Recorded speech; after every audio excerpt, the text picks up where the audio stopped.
A time of plagues, punishments, and pottage. We're diving into what life was really like during the Middle Ages. Forget the castles and chivalry Hollywood sold you. The truth? You probably wouldn't last a single day. What we're going to cover: the horrifying reality of medieval hygiene, why drinking water could kill you, how medicine was basically torture with a theology degree, and what it actually took to survive past 40. Stay until the end, because the death statistics are the ones nobody wants to think about. Congratulations, you've just woken up in the year 1325. The good news? You're alive. The bad news? So are the fleas. Your bed is a half-rotted straw mattress stuffed with bugs and hay that smells like a barn floor, because it was a barn floor 3 months ago. There's no memory foam, no pillows, and definitely no Egyptian cotton sheets. Just a wool blanket that hasn't been washed since last winter and now weighs roughly as much as a small cow from the accumulated grime. You blink awake as the church bell clangs in the distance. It's the medieval version of an alarm clock, only louder and somehow even less merciful. Your home is a wooden hut with one room, no windows, and a charming open-concept floor plan where your family, livestock, and domestic insects all share the same space. The smell? Oh, it's a fragrant symphony. A subtle blend of stale beer, human sweat, goat, and something you pray isn't mold but know in your soul probably is. Scented candles haven't been invented. And even if they were, they'd just melt on your dirt floor. You try to stretch, but immediately regret it because the air is freezing and your joints ache. You're 22 years old, which in medieval terms is roughly middle-aged. Your spine cracks like an old wooden door, and your knees sound like a bag of rocks being shaken by a confused peasant. Getting out of bed is a gamble. The floor is either wet from last night's rain, which leaks through the thatched roof, or crusty from something your neighbor's chicken did. Either way, your bare feet are now part of the ecosystem. Oh, and privacy? What's that? Your entire family and maybe a random cousin who just never left are waking up beside you. There's no bedroom, no curtains, no me time. Just communal everything. Welcome to morning in medieval Europe, where you're never truly alone because parasites, rodents, and 8 other people are always with you. And this is just how your day starts. It only gets worse from here. So you've managed to crawl out of your medieval haystack of horrors. Congratulations. Now, nature calls. And it's not calling politely. It's screaming. Here's the part where you start missing the modern bathroom. There's no toilet, no seat, no toilet paper, no flush, not even a mildly resentful plunger in the corner. In the 14th century, relieving yourself is an adventure, a social experiment, and often a small public event. If you're a peasant, your bathroom is likely a wooden bucket behind the house, which is already full because Uncle Wolfstan had a rough night after eating bad turnips. The smell is biblical. You hold your breath, do your business, and then here's the kicker: toss it into the street. Yes, the street. You're supposed to shout something like Gardelot before dumping it out the window.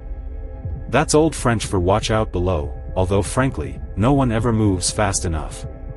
Streets in medieval towns are open sewers, a charming river of human waste, animal droppings, and mystery liquids you'd rather not examine. If you're lucky enough to live in a town with public latrines, congratulations.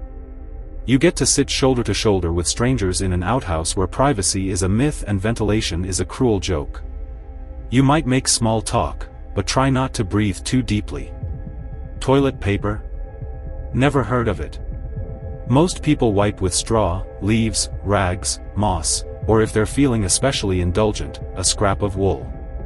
Sometimes nothing at all, which might explain why handshakes weren't popular yet. And if you're in a castle, surely it's better, right? Well, sort of. You might have a garderobe, a hole in the wall that drops your waist directly into the moat. Great idea, except that your enemies know this. And yes, attackers sometimes climbed in through the waist chute. Talk about entering through the back door. So whether you're a farmer or a baron, medieval toileting is a humiliation ritual.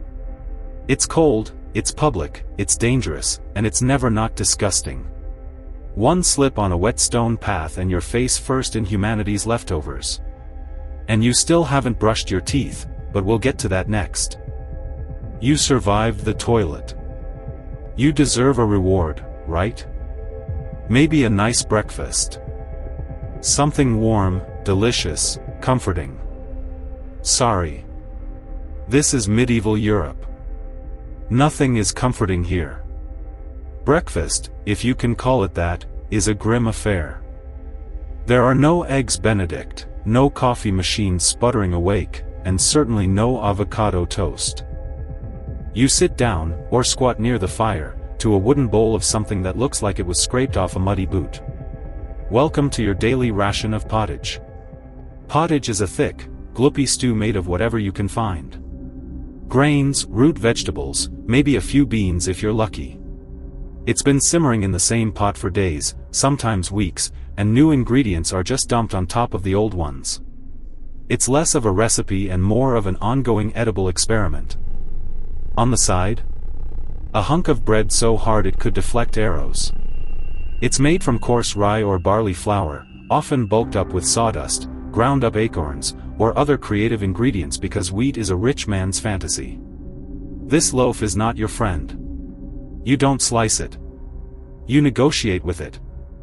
What about drinks? You're not sipping orange juice or an oat milk latte. You're drinking beer. Yes, beer. At 6 o'clock in the morning. Why? Because the water is teeming with parasites and filth. So you start your day with weak ale, low alcohol, high survivability. Kids drink it too. No one's happy about it, but at least it won't kill you immediately. Want some meat or cheese? Dream on. That's for Sundays and saints' feast days, and only if your lord is feeling generous. Most peasants don't eat meat more than a few times a year. As for fresh fruit, only when it's in season and not already fermented into wine. And don't even think about spices unless you're royalty. A pinch of pepper costs more than your monthly wages. Salt is valuable enough to be locked away. So you chew your gritty bread, gulp your medieval beer, and try not to think about the rat that may have nibbled your porridge in the night. Breakfast doesn't energize you. It just happens to you. And now that you're properly underfed, it's time to work like your life depends on it, because it absolutely does. So you've eaten your sad medieval breakfast, and now it's time to get dressed. Not that it'll help. Your wardrobe consists of exactly one outfit. 1. It's a rough wool tunic or linen shift that you've worn every day for months, possibly years. There's no such thing as seasonal fashion. There's just wear this until it disintegrates or gives you a fungal infection. Underwear? Optional. If you're lucky, maybe a linen under tunic. If you're not, well, you're going commando under layers of scratchy, sweaty wool, all lovingly stitched together by someone who probably had no idea what a seam was supposed to look like. There's also no washing machine, no soap, and absolutely no dry cleaner in sight. So your clothes are stained, stiff, and scented like a compost pile that's been left to marinate in a pigsty. Even if you wanted to wash them, it's not easy. You'd have to haul water from a river or well, heat it over a fire, scrub your tunic on a board with ashes or lye, and hang it in the sun, which is out approximately 3 days a year. And don't get me started on shoes. If you own any, they're made of untreated leather, barely stitched together, and offer as much arch support as a banana peel. Most peasants just go barefoot through mud, through dung, through medieval landmines of sharp rocks and disease puddles. All this means one thing. Your skin hates you. You itch constantly. Fleas, lice, and bed bugs live rent-free on your body. Everyone has them. Nobles, lousy. Monks, itchy. Children, walking insect farms. No one escapes. You'll be scratching your armpit with a wooden spoon while chatting with the local priest and no one will even bat an eye. Your skin is raw from rubbing. Your scalp a battlefield of bites. And if you develop a rash, well, too bad. There's no dermatologist, no hydrocortisone, no one to tell you it's probably scabies. You just keep on suffering. And if you're lucky enough to not get an infection, great. That rash will simply accompany you for the next 6 months like an unwanted medieval sidekick. But the clothing and the constant itching are only the beginning. Because what was happening inside your mouth at the same time was something that could actually kill you. Now that you're dressed in misery and wrapped in discomfort, it's time to head outside and start working yourself to death. Now that you're fully dressed in itches and damp wool, it's time to flash that morning smile. Except you don't. Because in the Middle Ages, smiling is a dangerous game. Not emotionally. Dentally. There's no toothbrush, no toothpaste, no mouthwash, no floss. The concept of oral hygiene is about as popular as bathing, which is to say, not very. Some people might chew on a twig or rinse with wine or vinegar, but for the most part, your teeth are on their own. And they're not doing well. By the time you hit your mid-20s, your smile looks like something pulled from a haunted crypt. Cavities are rampant. Gums are swollen. And those aren't just food stains on your teeth. That's decay. You have more rot in your mouth than a medieval root cellar. Sugar, while not yet everywhere, is becoming more common among the rich. Imported at great cost, mostly used in small cakes or to show off wealth. If you're a noble, congratulations. You get to rot your teeth faster than the peasants. If you're poor, you'll do it slowly over time with fermented bread, gritty porridge, and years of hard chewing. Toothaches? Get used to them. They're like medieval weather, always there in the background. The kind of pain that makes you consider praying, drinking, or pulling the tooth out yourself with a pair of pliers. And that's not a joke. That was the actual treatment. Dentists didn't really exist, but barber surgeons did. Yes, the same guy who cuts your hair is also pulling your molars out by candlelight with an iron hook and zero anesthesia. Infected tooth? Hope you like fevers. Because without antibiotics, it can easily turn into sepsis and kill you from a toothache. That's right. The same thing that sends us to a pharmacy today could be your funeral in the 1300s. And there's no relief on the social front either. Kissing? Good luck. Halitosis, bad breath, is everywhere. If you're single, you're not judged by your smile. You're judged by your land and your livestock. In short, your mouth is a battlefield. And it's losing the war. Now that your teeth are throbbing, time to head outside. Because your real job, the one that will break your back, is just getting started. Time to head to work. Except there's no office, no desk, no coffee break, and no chance of promotion. Your job, if you're like 90% of the population, is simple. Don't die while laboring for someone else's comfort. You're a peasant. Congratulations. That means you work the land that belongs to a lord who probably doesn't remember your name. You rise with the sun and stop only when it disappears behind the trees. Your tools.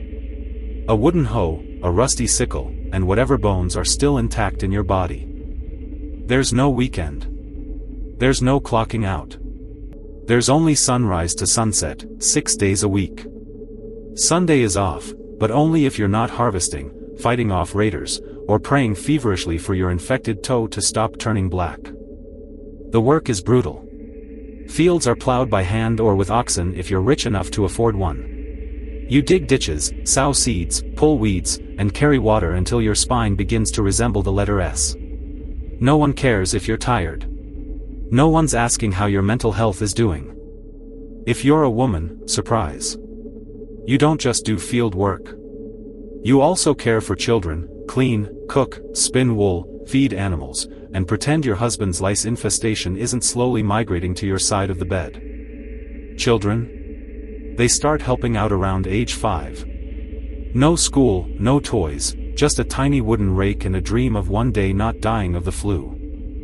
And if you're one of the few who isn't a farmer, maybe you're a blacksmith, a tanner, or a cooper. Great.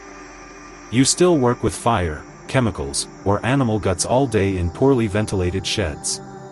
The pay? Basically survival. The perks? Occasional bleeding. Break a bone? Too bad. Get a fever? Drink some warm beer and keep going. You can't afford to stop, not even for a day. Because if you don't work, you don't eat. And if you don't eat, well, medieval Europe has a solution for that. It's called being replaced. So you grip your shovel, ignore the blisters, and keep digging. Because in the Middle Ages, your job isn't a career. It's a slow-motion endurance test.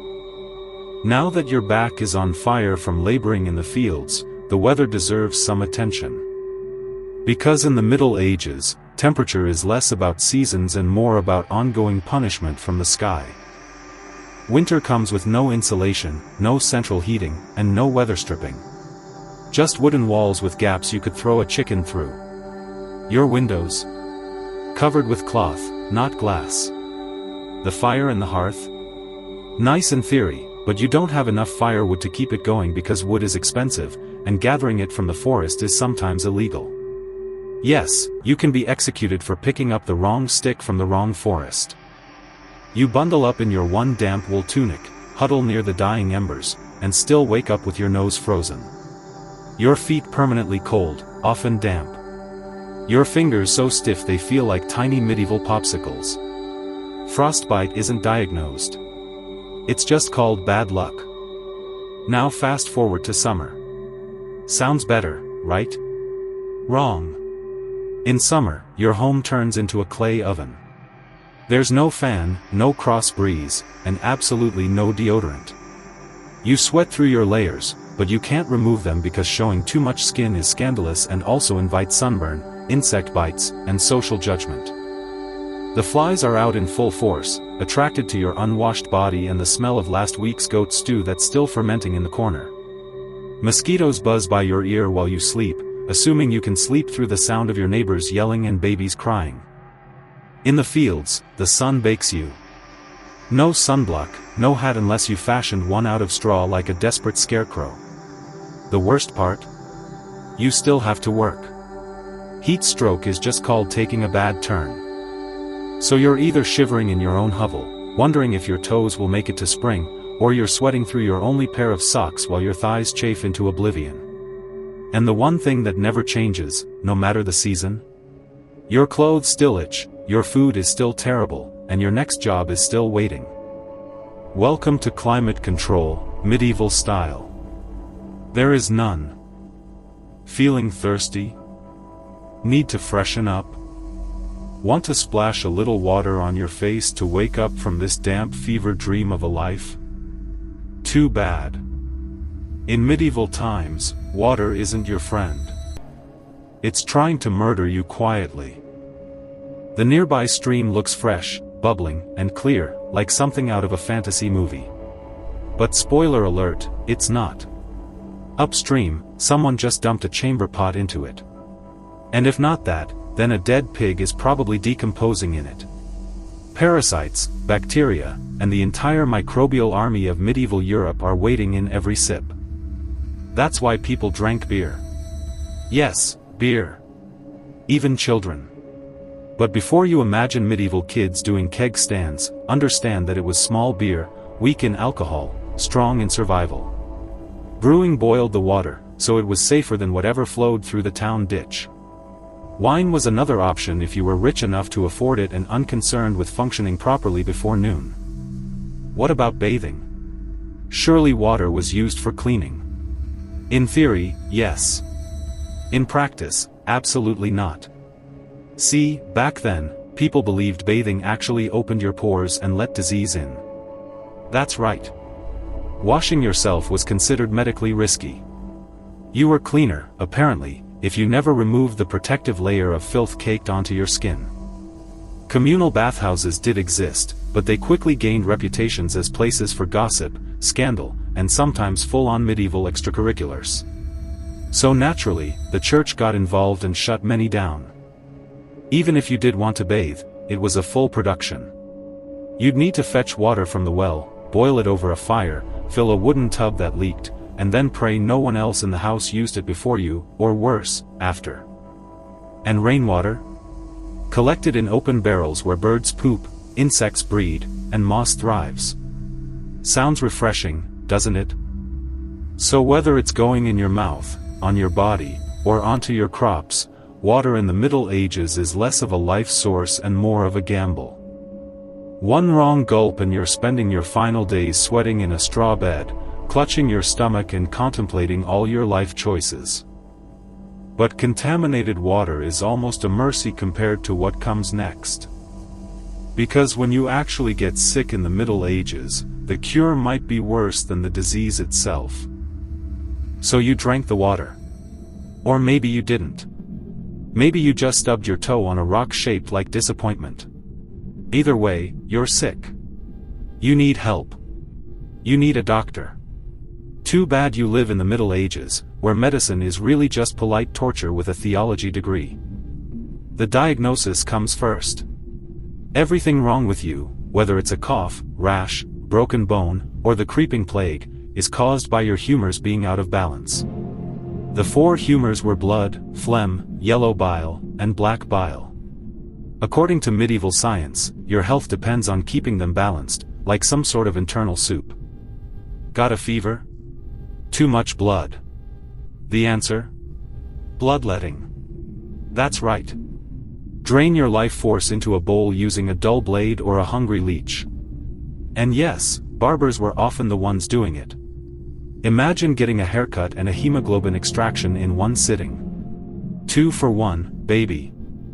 Feeling sad or anxious? That's clearly an excess of black bile. The cure? Laxatives. Maybe a warm herbal purge, or just prayers and a cold compress while everyone avoids eye contact with you and starts carving your coffin. Now if you break a bone or get a nasty wound, you're in real trouble. There's no anesthesia unless you count passing out from pain. Surgery is done with knives that haven't been cleaned since the Crusades. Tools are heated over fire, not for sterilization, but because they just look scarier that way. Antibiotics? Centuries away. Germ theory? Not invented yet. They think disease comes from bad air or God being annoyed with your moral failings. Got a stomachache? Must have been your sinful thoughts. Hope you like confessing while vomiting. If your condition gets worse, you'll be treated with more leeches, possibly some crushed beetles, and a priest at your bedside giving last rites just in case. At this point, they're preparing for the cure known as death. And if by some miracle you recover, everyone just assumes God took pity on you. The doctor takes full credit, and the leech gets promoted. So yes, in the Middle Ages, medicine is less about healing and more about surviving the cure. After a long day of labor, lice, and leeches, it's finally time to eat. You shuffle back to your hovel, stomach growling, ready for the one joy left in life, a warm meal. Bad news. Your meal is probably trying to kill you. Food preservation doesn't really exist. There's no fridge, no freezer, just salt, smoke, or the hope that winter air keeps things fresh. Your meat, if you're lucky enough to have any, has been hanging for days, covered in flies, marinated in questionable brine, and possibly shared with a rat or two. Bread is the cornerstone of the medieval diet. But even that isn't safe. In bad harvest years, desperate peasants bulk it up with bark, sawdust, or even clay to make it stretch. And if it's rye season, there's a bonus. Ergot, a fungus that causes convulsions, hallucinations, and sometimes death. It's like eating bread laced with LSD and tetanus. Vegetables? Only if they're in season. And you know what's always in season? Turnips. So many turnips. Boiled, mashed, or floating in pottage, which, if you remember, is basically a hot swamp of mystery ingredients that's been simmering since your great-grandfather's funeral. Fruit might be available in the fall, but it rots quickly. And sugar is rare, expensive, and hoarded by the rich to show off their blackened teeth. Dairy is another gamble. Fresh milk spoils in hours. Butter and cheese fare better, but they're loaded with bacteria. People eat them anyway because, frankly, it's either that or chew your boot leather. Seasoning deserves mention too. Spices like pepper, cinnamon, or nutmeg. Worth more than gold. For the average peasant, flavor comes from onions, salt if you're lucky, and pain. Most meals taste like wet burlap sprinkled with sadness. But food isn't just a health hazard. It's a political one. Game animals belong to the Lord, not you. Caught poaching a rabbit? You could be fined, imprisoned, or even executed. That's right. Your dinner could get you hanged. So as you sit down to eat your gray stew by flickering firelight, remember, every bite is a risk. But you eat anyway. Because in the Middle Ages, food doesn't nourish. It tests you. It's evening now. You've worked, suffered, and barely digested your suspicious stew. You might think the day is winding down, but don't get too relaxed, because God is watching. So is the priest.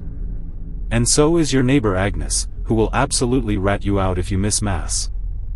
In medieval Europe, religion isn't just part of life. It is life. The church controls your calendar, your laws, your education if you can read, your birth, marriage, death, and everything in between.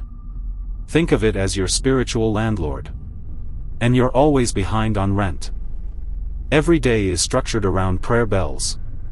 The town church bell rings in the morning, noon, and night. Not because people need reminders, but because missing prayer is a sin.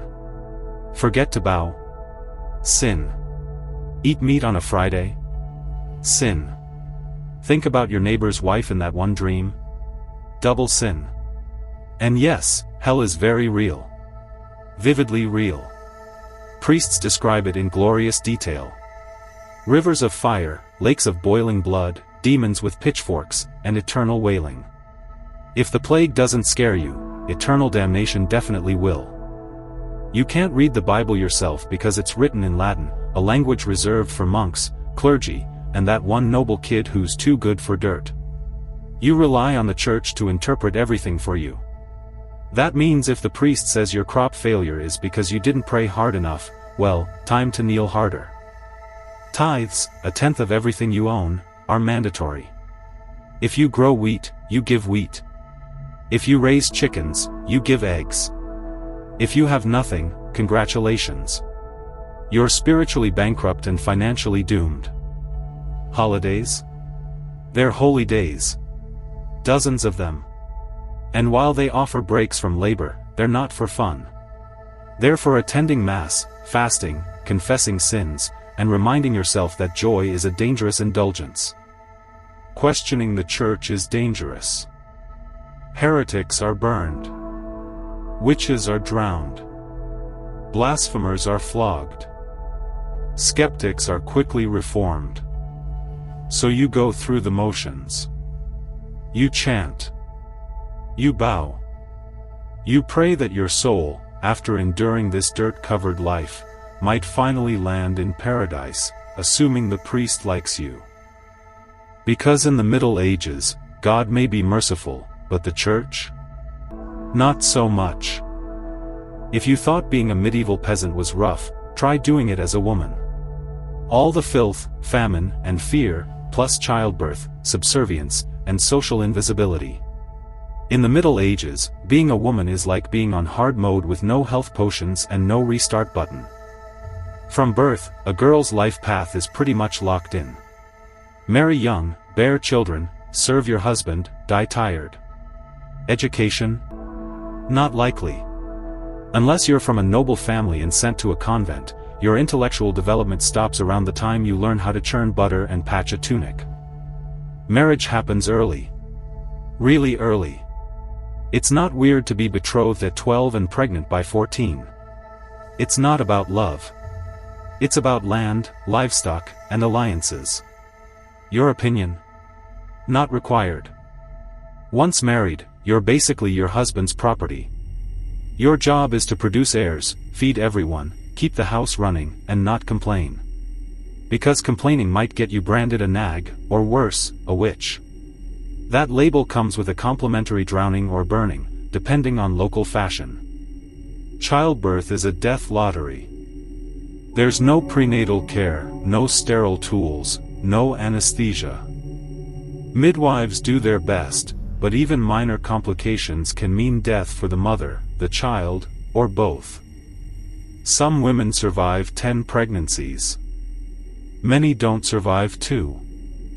But don't worry, once the baby is out, your work increases. Now you have a screaming infant in a lice-ridden hut, and you're expected to nurse, cook, clean, and still help in the fields. You don't get a break. You are the break for everyone else. If you're unmarried, you're suspicious. If you're widowed, vulnerable. If you're outspoken, dangerous.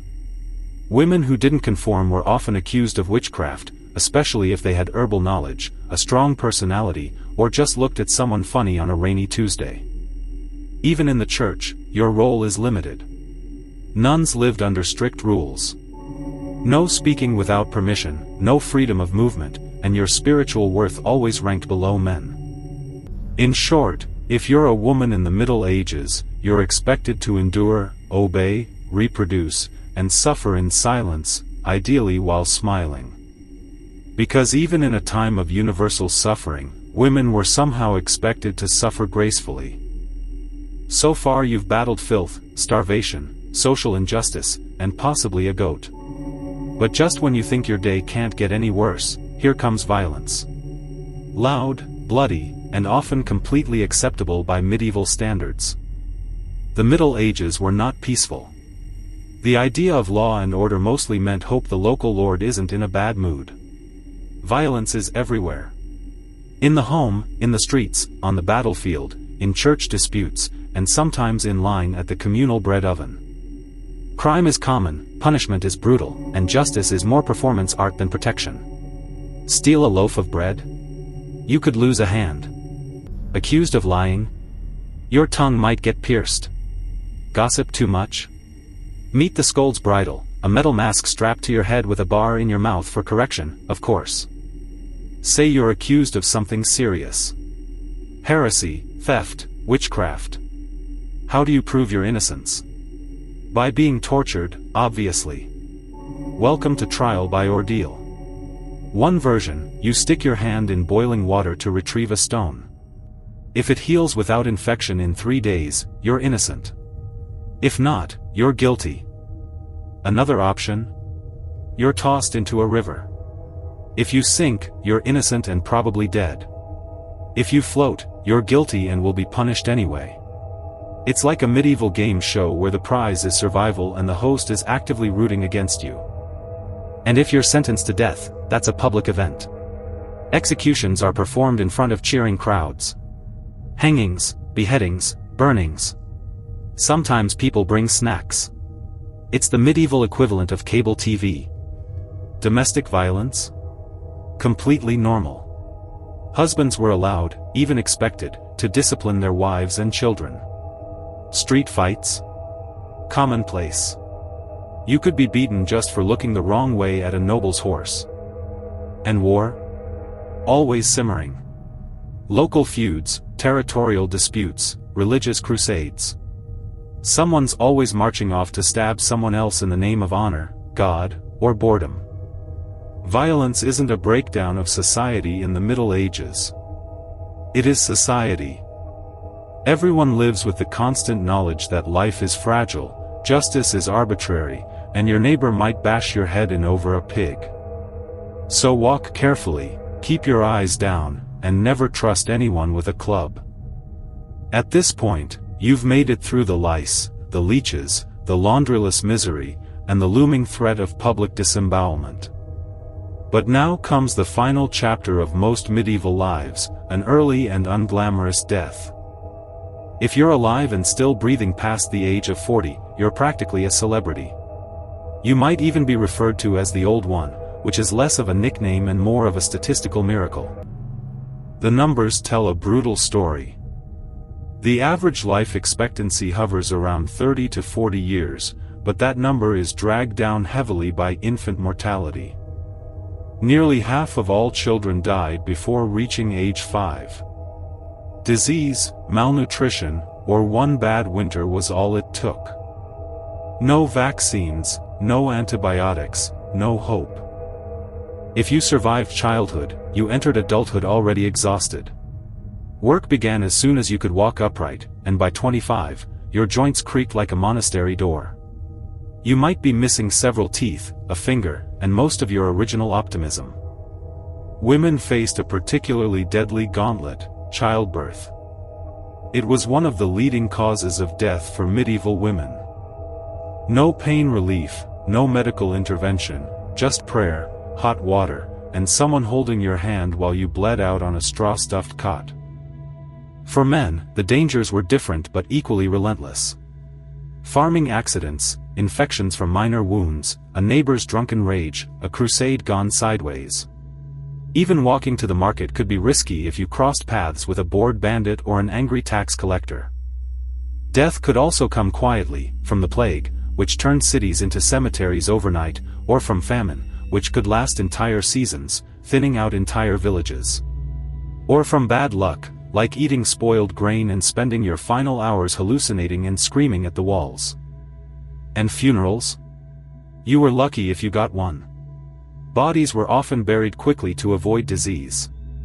No embalming, no polished coffins, just a hole, a few murmured prayers, and a shallow mound of earth, if there was enough space left in the churchyard. So yes, in medieval times, life was brutal, short, and constantly under siege by death in all its casual forms. You didn't retire. You just stopped showing up. So how's your day been? You've woken up in filth, relieved yourself into a bucket, brushed your teeth with wishful thinking, nearly passed out from hunger, worked until your spine cried for mercy, scratched your way through itchy wool, prayed to not get plague, and barely dodged a public execution for owning a squirrel. Welcome to a single day in medieval Europe. Still dreaming of becoming a knight? Think again. That romanticized version of the Middle Ages, gallant swordsmen, noble ladies in towers, heroic battles and feasts in candlelit great halls, it's a myth polished by fairy tales and fantasy books. In truth, the medieval world was gritty, cruel, and deeply unfair. Hierarchy was everything. If you were born poor, you stayed poor. If you were born rich, congratulations. You had a better chance of surviving, but you were still one bad soup away from dysentery and a hasty burial. Even the nobles weren't immune to misery. Castles were drafty stone refrigerators filled with fleas, smoke, and politically motivated marriages. Sure, you had a fur cloak and a goblet of wine, but also a 50% chance of dying in a skirmish or from an infected splinter. Not exactly luxury. The simpler times weren't simple. They were relentless. Everything took longer. Everything hurt more. Everything, from childbirth to chewing, came with consequences. Life was survival, not leisure. And if you did find a quiet moment to think, to dream, to imagine something better, there wasn't much you could do with it. No upward mobility, no modern medicine, no internet to Google what's this weird rash.